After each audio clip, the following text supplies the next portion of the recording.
Un jour après que le ministère chinois du commerce a déclaré que tout accord commercial comprendrait une suspension et un démantèlement des droits de douane, le président américain Donald Trump a dit qu'au moins certains droits de douane resteraient en place, même si un accord sur la première phase est conclu. Bon, il voudrait un démantèlement. Je n'ai donné mon accord sur rien. La Chine voudrait une sorte de démantèlement. Pas un démantèlement complet, parce qu'ils savent que je ne le ferai pas. Mais nous nous entendons bien avec la Chine. Ils veulent passer un accord. Trump a dit également que si un accord est conclu, il sera signé entre le président chinois Xi Jinping et lui quelque part aux États-Unis dans ce que Trump appelle un domaine agricole. Washington a fait de l'augmentation d'achats agricoles par Beijing le point central des négociations de tout accord. Trump cependant ne s'engagera pas sur une date ou un endroit précis, suggérant que les négociations sont encore en cours.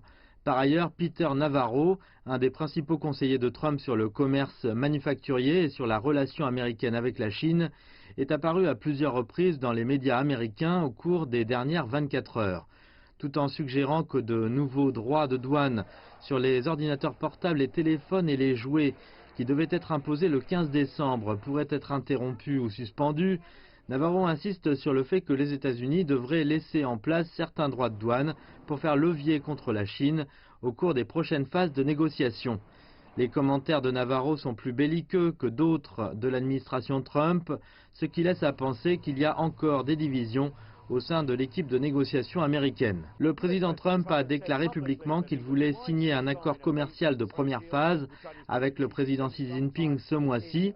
Les marchés mondiaux se sont envolés à cette nouvelle, mais avec aucune date prévue et les divergences persistantes ici à Washington entre les négociateurs, rien n'est encore sûr concernant le calendrier.